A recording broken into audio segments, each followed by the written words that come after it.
सुभान अल्लाह सुभान अल्लाह। अभी अभी आप हजरात के सामने बहुत ही बेहतरीन अंदाज में नाते नबी सल्लल्लाहु ताला अलैहि वसल्लम पेश कर रहे थे। शायर कहते हैं, लिखना नहीं आता तो मेरी जान पढ़ा कर, लिखना नहीं आता तो मेरी जान पढ़ा कर, हो जाएगा तेरी मुश्किल आसान, हो जाएगी तेरी मुश्किल आसान पढ़ा कर, हो जाएगी तेरी मुश्किल आसान पढ़ा कर। और पढ़ने के लिए अगर तुझे कुछ ना मिले तो, अगर पढ़ने के लिए तुझे कुछ ना मिले तो चेहरों पे लिखे दर्द के उन्वान पढ़ा कर, चेहरों पे लिखे दर्द के उन्वान पढ़ा कर। और लारेब तेरी रूह को तस्कीन मिलेगी, लारेब तेरी रूह को सुकून मिलेगा। अल्लामा इकबाल के लारेब तेरी रूह को आखिर सुकून मिल ही जाएगा। तू कुर्ब के लम्हात में कुरान पढ़ा कर, तू कुर्ब के लम्हात में कुरान पढ़ा पर। आगे इरशाद फरमाते हैं, आ जाएगा तुझे जीने का करीना इकबाल, आ जाएगा तुझे जीने का करीना इकबाल, तू सरवरे कौनैन के फरमान पढ़ा कर, तू सरवरे कौनैन के फरमान पढ़ा कर।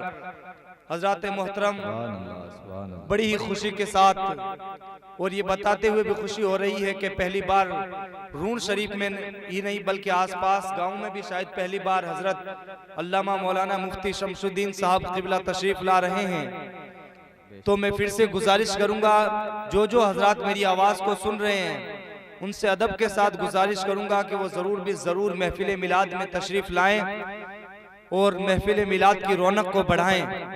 हजरात मोहतरम, जो मेरी आवाज़ सुन रहा है, इधर उधर बातों में मशगूल है, उनसे अदब के साथ गुजारिश करूंगा कि महफिल मिलाद में ज़रूर भी ज़रूर तशरीफ़ लाएं। अल्लामा इकबाल फरमाते हैं कि मिट जाए गुनाहों का तसव्वुर ही जहां से इकबाल, मिट जाए गुनाहों का तसव्वुर ही जहां से इकबाल। अगर हो जाए यकीन कि अल्लाह देख रहा है, अगर हो जाए यकीन कि अल्लाह देख रहा है। और दिल पाक नहीं तो पाक हो नहीं सकता इंसान, दिल पाक नहीं तो पाक हो नहीं सकता इंसान, वरना इबलीस को भी आते थे वजू के फराइज बहुत। और शायद फरमाते हैं कि कोई इबादत की चाह में रोया, कोई इबादत की चाह में रोया, कोई इबादत की राह में रोया। और अजीब है ये नमाज़े मोहब्बत का फलसफा इकबाल, अजीब है ये नमाज़े मोहब्बत का फलसफा इकबाल। कोई कज़ा करके रोया तो कोई अदा करके रोया, कोई कज़ा करके रोया तो कोई अदा करके रोया। हज़रात मोहतरम, अल्लाह तबारक व तआला कुरान करीम में इरशाद फरमाता है, अल्लाह अला बिज़िक्रिल्लाहि तत्मइन्नुल क़ुलूब, यानी अल्लाह तबारक व तआला के जिक्र से दिलों को सुकून मिलता है, अल्लाह तबारक व तआला के जिक्र से दिलों को चैन मिलता है। यानी इंसान सारी कायनात में अगर मारा हुआ है, इंसान को अगर सारी कायनात में कहीं सुकून ना मिले, इंसान सारी कायनात का अगर भटका हुआ है, अगर इंसान को सुकून तलाश करना है तो हमें कोई और जाने की जरूरत नहीं है, बल्कि अल्लाह का कलाम यूं इरशाद फरमाता है, अला बिज़िक्रिल्लाहि तत्मइन्नुल क़ुलूब, कि अल्लाह तबारक व तआला के जिक्र से दिलों को चैन सुकून मिलता है।